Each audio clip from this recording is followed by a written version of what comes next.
بسم الله الرحمن الرحيم.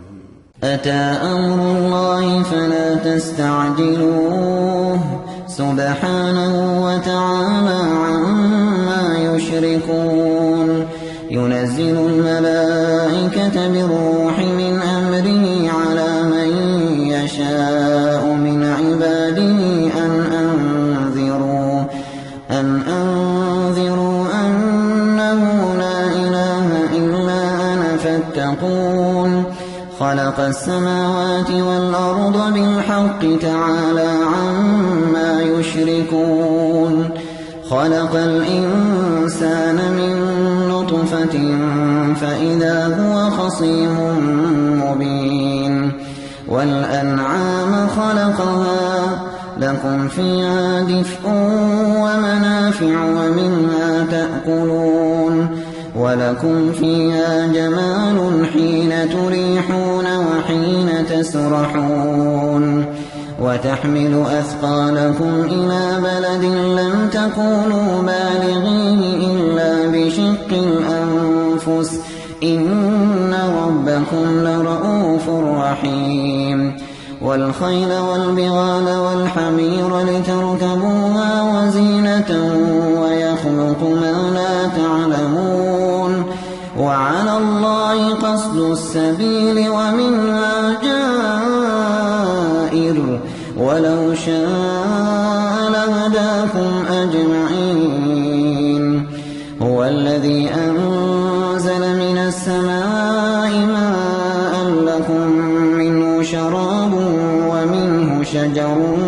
فيه تسيمون. ينبت لكم به الزرع والزيتون والنخيل والأعناب ومن كل الثمرات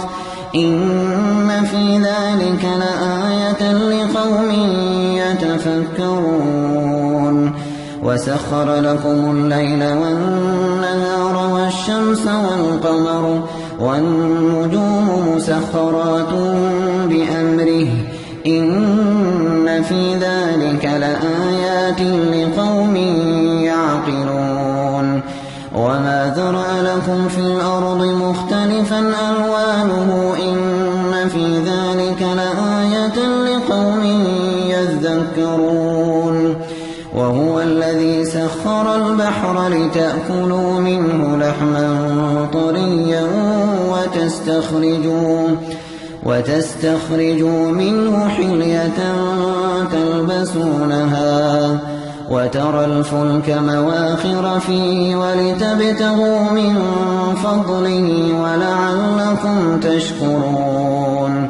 وألقى في الأرض رواسي أن تميد بكم وأنهارا وسبلا لعلكم تهتدون. وعلامات وبالنجم هم يهتدون. أفمن يخلق كمن لا يخلق أفلا تذكرون. وإن تعدوا نعمة الله لا تحصوها إن الله لغفور رحيم. والله يعلم ما تسرون وما تعلنون. والذين يدعون من دون الله لا يخلقون شيئا وهم يخلقون. أموات غير أحياء وما يشعرون أيان يبعثون. إلهكم إله واحد فالذين لا يؤمنون بالآخرة قلوبهم منكرة وهم مستكبرون. لا جرم أن الله يعلم ما يسرون وما يعلنون إنه لا يحب المستكبرين. وإذا قيل لهم ماذا أنزل ربكم قالوا أساطير الأولين. ليحملوا أوزارهم كاملة يوم القيامة ومن أوزار الذين يضلونهم بغير علم ألا ساء ساء ما يزرون قد مكر الذين من قبلهم فأتى الله بنيانهم من القواعد فخر عليهم السقف من فوقهم وأتاهم العذاب من حيث لا يشعرون ثم يوم القيامة يخزيهم ويقول أين شركائي الذين كنتم تشاقون فيهم قال الذين أوتوا العلم إن الخزي اليوم والسوء على الكافرين الذين تتوفاهم الملائكة ظالمي أنفسهم فألقوا السلم ما كنا نعمل من سوء بلى إن الله عليم بما كنتم تعملون فادخلوا أبواب جهنم خالدين فيها فلبئس مثوى المتكبرين وقيل للذين اتقوا ماذا أنزل ربكم قالوا خيرا للذين أحسنوا في هذه الدنيا حسنة ولدار الآخرة خير ولنعم دار المتقين جنات عدن يدخلونها تجري من تحتها الأنهار لهم فيها ما يشاءون كذلك يجزي الله المتقين الذين تتوفاهم الملائكة طيبين يقولون سلام عليكم ادخلوا الجنة بما كنتم تعملون هل ينظرون إلا أن تأتيهم الملائكة أو يأتي أمر ربك كذلك فعل الذين من قبلهم وما ظلمهم الله ولكن كانوا أنفسهم يظلمون فأصابهم سيئات ما عملوا وحاق بهم ما كانوا به يستهزئون وقال الذين أشركوا لو شاء الله ما عبدنا من دونه من شيء نحن ولا آباؤنا ولا حرمنا من دونه من شيء كذلك فعل الذين من قبلهم فهل على الرسل إلا البلاغ المبين ولقد بعثنا في كل أمة رسولا أن اعبدوا الله واجتنبوا الطاغوت فمنهم من هدى الله ومنهم من حقت عليه الضلالة فسيروا في الأرض فانظروا كيف كان عاقبة المكذبين إن تحرص على هداهم فإن الله لا يهدي من يضل وما لهم من ناصرين وأقسموا بالله جهد أيمانهم لا يبعث الله من يموت بلى وعدا عليه حقا ولكن أكثر الناس لا يعلمون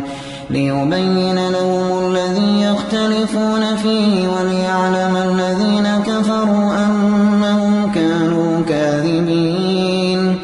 إنما قولنا لشيء إذا أردناه أن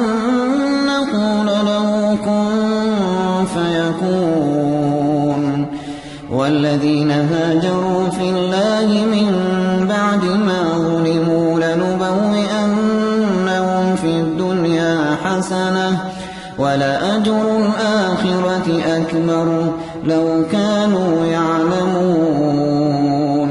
الذين صبروا وعلى ربهم يتوكلون وما أرسلنا من قبلك إلا رجالا نوحي إليهم فاسألوا أهل الذكر إن كنتم لا تعلمون بالبينات والزبر وأنزلنا إليك الذكر لتبين للناس ما نزل إليهم ولعلهم يتفكرون أفأمن الذين مكروا السيئات أن يخسف الله بهم الأرض أو يأتيهم العذاب من حيث لا يشعرون أو يأخذهم في تقلبهم فما هم بمعجزين أو يأخذهم على تخوف فإن ربكم لرؤوف رحيم أولم يروا إلى ما خلق الله من شيء يتفيأ ظلاله عن اليمين والشمائل سجدا لله وهم داخرون ولله يسجد ما في السماوات وما في الأرض من دابة والملائكة وهم لا يستكبرون يخافون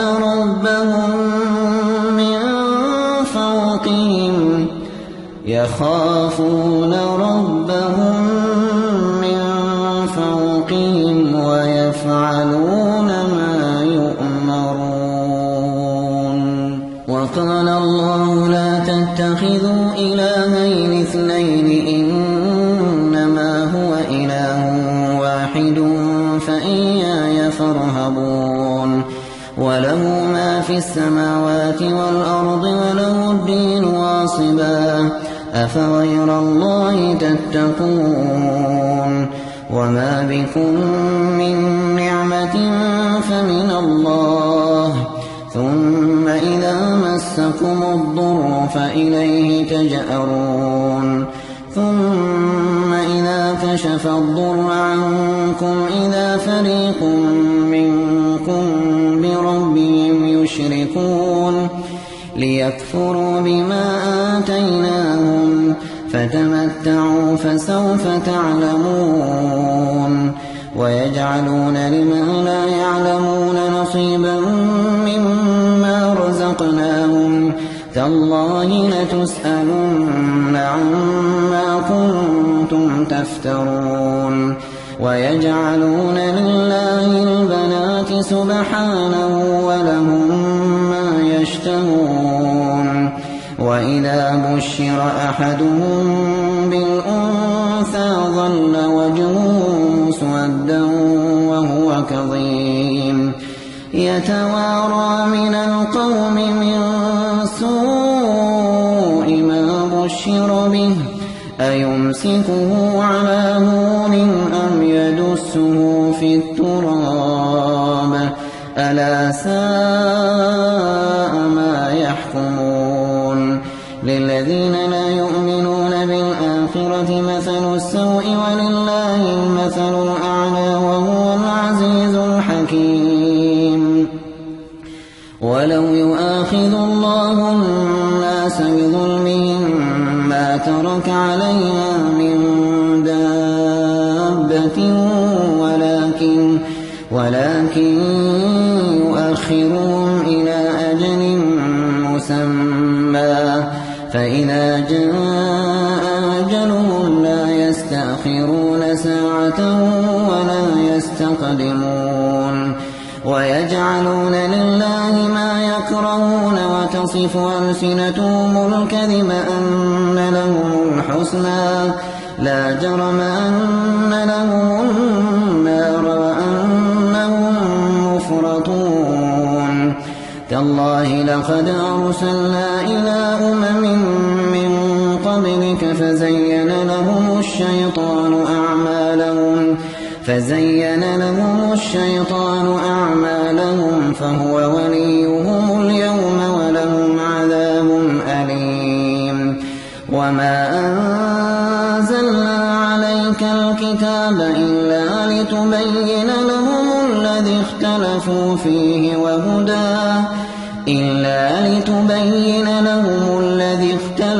فيه وهدى ورحمة لقوم يؤمنون. والله أنزل من السماء ماء فأحيا به الأرض بعد موتها إن في ذلك لآية لقوم يسمعون. وإن لكم في الأنعام لعبرة نسقيكم مما في بطونه من بين فرث ودم لبنا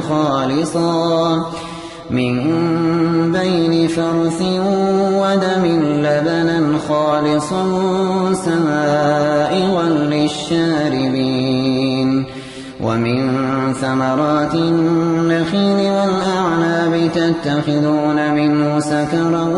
ورزقا حسنا إن في ذلك لآية لقوم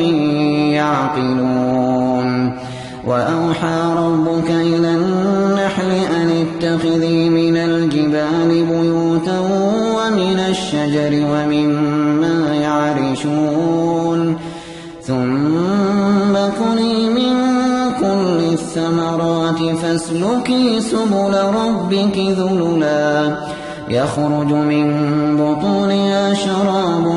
مختلف ألوانه فيه شفاء للناس إن في ذلك لآية لقوم يتفكرون. والله خلقكم ثم يتوفاكم ومنكم من يرد إلى أرذل العمر لكي لا يعلم بعد علم شيئا إن الله عليم قدير. والله فضل بعضكم على بعض في الرزق فما الذين فضلوا براد رزقهم على ما ملكت أيمانهم فهم فيه سواء أفبنعمة الله يجحدون. والله جعل لكم من أنفسكم أزواجا وجعل لكم من أزواجكم بنين وحفدة ورزقكم من الطيبات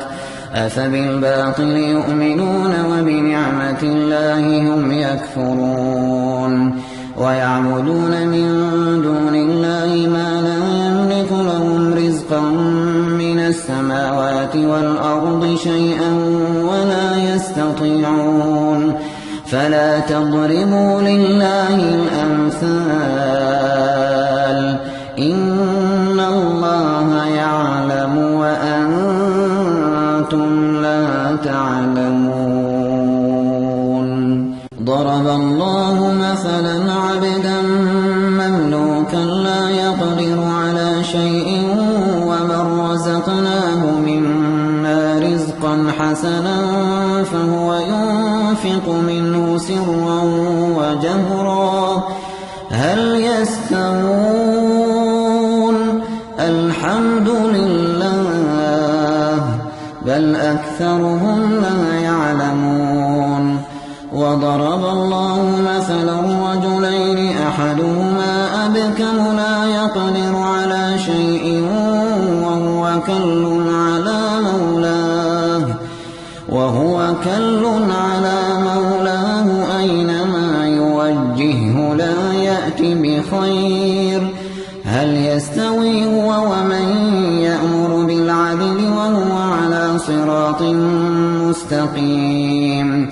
ولله غيب السماوات والأرض وما أمر الساعة إلا كلمح البصر أو هو أقرب إن الله على كل شيء قدير. والله والله أخرجكم من بطون أمهاتكم لا تعلمون شيئا وجعل لكم السمع والأبصار والأفئدة لعلكم تشكرون ألم يروا إلى الطير مسخرات في جو السماء ما يمسكهن إلا الله إن في ذلك لآيات لقوم يؤمنون والله جعل لكم من بيوتكم سكنا وجعل لكم من جلود الأنعام بيوتا تستخفونها يوم ظعنكم ويوم إقامتكم ومن أصوافها وأوبارها وأشعارها أثاثا ومتاعا إلى حين والله جعل لكم مما خلق ظلالا وجعل لكم من الجبال أكنانا وجعل لكم سرابيل تقيكم الحر وسرابيل تقيكم بأسكم كذلك يتم نعمته عليكم لعلكم تسلمون فإن تولوا فإنما عليك البلاغ المبين يعرفون نعمة الله ثم ينكرونها وأكثرهم كافرون ويوم نبعث من كل أمة شهيدا ثم لا يؤذن للذين كفروا ولا هم يستعتبون وإذا رأى الذين ظلموا العذاب فلا يخفف عنهم ولا هم ينظرون وإذا رأى الذين أشركوا شركاءهم قالوا ربنا هؤلاء شركاؤنا الذين كنا ندعو من دونك فألقوا إليهم القول إنكم لكاذبون وألقوا إلى الله يومئذ السلم وضل عنهم ما كانوا يفترون الذين كفروا وصدوا عن سبيل الله زدناهم عذابا فوق العذاب بما كانوا يفسدون ويوم نبعث في كل أمة شهيدا عليهم من أنفسهم وجئنا بك شهيدا على هؤلاء ونزلنا عليك الكتاب تبيانا لكل شيء وهدى ورحمة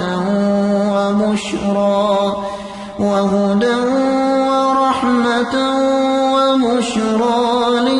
للمسلمين إن الله يأمر بالعدل والإحسان وإيتاء ذي القربى وينهى عن الفحشاء والمنكر والبغي يعظكم لعلكم تذكرون وأوفوا بعهد الله إذا عاهدتم ولا تنقضوا الأيمان بعد توكيدها وقد جعلتم الله عليكم كفيلا إن الله يعلم ما تفعلون ولا تكونوا كالتي نقضت غزلها من بعد قوة أنكاثا تتخذون أيمانكم دخلا بينكم أن تكون أمة هي أربى من أمة إنما يبلوكم الله به وليبينن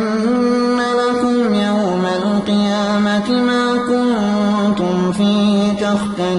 يعلمون ولو شاء الله لجعلكم أمة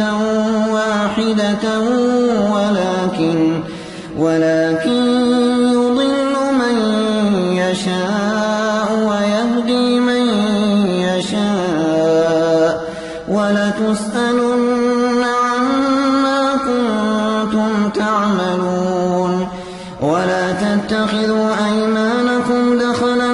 بينكم فتزل قدم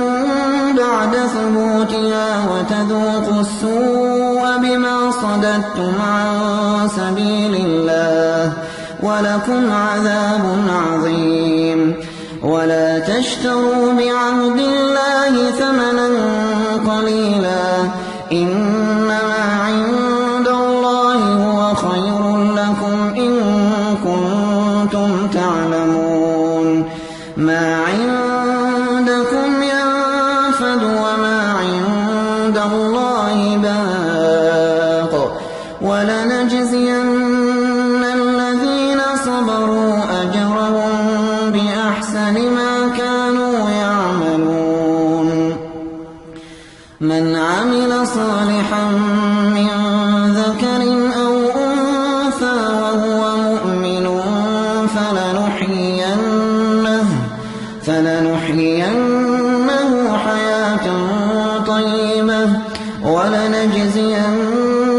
أجرهم بأحسن ما كانوا يعملون فإذا قرأت القرآن فاستعذ بالله من الشيطان الرجيم إنه ليس له سلطان على الذين آمنوا وعلى ربهم يتوكلون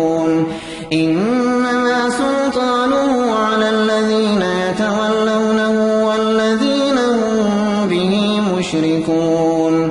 وإذا بدلنا آية مكان آية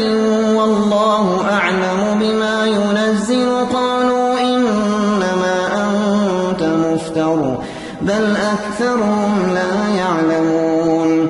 قل نزله روح القدس من ربك بالحق ليثبت الذين آمنوا وهدى وبشرى للمسلمين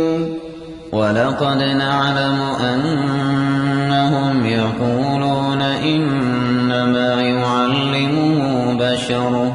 لسان الذي يلحدون إليه أعجمي وهذا لسان عربي مبين إن الذين لا يؤمنون بآيات الله لا يهديهم الله ولهم عذاب أليم إنما يفتري الكذب الذين لا يؤمنون بآيات الله وأولئك هم الكاذبون من كفر بالله من بعد إيمانه إلا من أكره وقلبه مطمئن بالإيمان ولكن من شرح بالكفر صدرا فعليهم غضب من الله ولهم عذاب عظيم ذلك بأنهم استحبوا الحياة الدنيا على الآخرة وأن الله لا يهدي القوم الكافرين أولئك الذين طبع الله على قلوبهم وسمعهم وأبصارهم وأولئك هم الغافلون لا جرم أنهم في الآخرة هم الخاسرون ثم إن ربك للذين هاجروا من بعد ما فتنوا ثم ثم جاهدوا وصبروا إن ربك من بعدها لغفور رحيم يوم تأتي كل نفس تجادل عن نفسها وتوفى كل نفس ما عملت وهم لا يظلمون وضرب الله مثلا قرية كانت آمنة مطمئنة يأتيها رزقها رغدا من كل مكان فكفرت بأنعم الله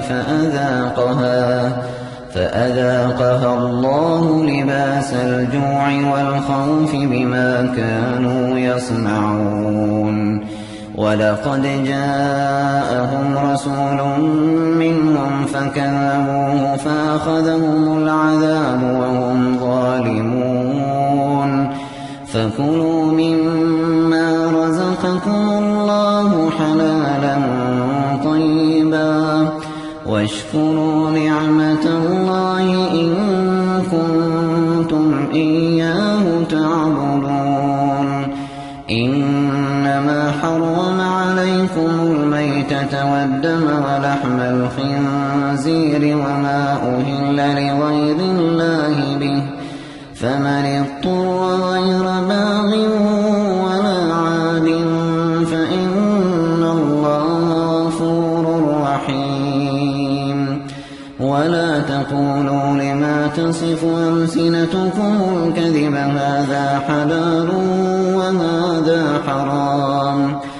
هذا حلال وهذا حرام لتفتروا على الله الكذب إن الذين يفترون على الله الكذب لا يفلحون متاع قليل ولهم عذاب أليم وعلى الذين هادوا حرمنا ما قصصنا عليك من قبل وما ظلمناهم ولكن كانوا أنفسهم يظلمون ثم إن ربك للذين عملوا السوء بجهالة ثم تابوا من بعد ذلك وأصلحوا إن ربك من بعدها لغفور رحيم إن إبراهيم كان أمة قانتا لله حنيفا ولم يك من المشركين شاكرا لأنعمه اجتباه وهداه إلى صراط مستقيم وآتيناه في الدنيا حسنة وإنه في الآخرة لمن الصالحين ثم أوحينا إليك أن اتبع ملة إبراهيم حنيفا وما كان من المشركين إنما جعل السبت على الذين اختلفوا فيه وإن ربك ليحكم بينهم يوم القيامة فيما كانوا فيه يختلفون ادع إلى سبيل ربك بالحكمة والموعظة الحسنة وجادلهم بالتي هي أحسن إن ربك هو أعلم بمن ضل عن سبيله وهو أعلم بالمهتدين وإن عاقبتم فعاقبوا بمثل ما عوقبتم به ولئن صبرتم لهو خير للصابرين واصبر وما صبرك إلا بالله ولا تحزن عليهم ولا تك في ضيق مما يمكرون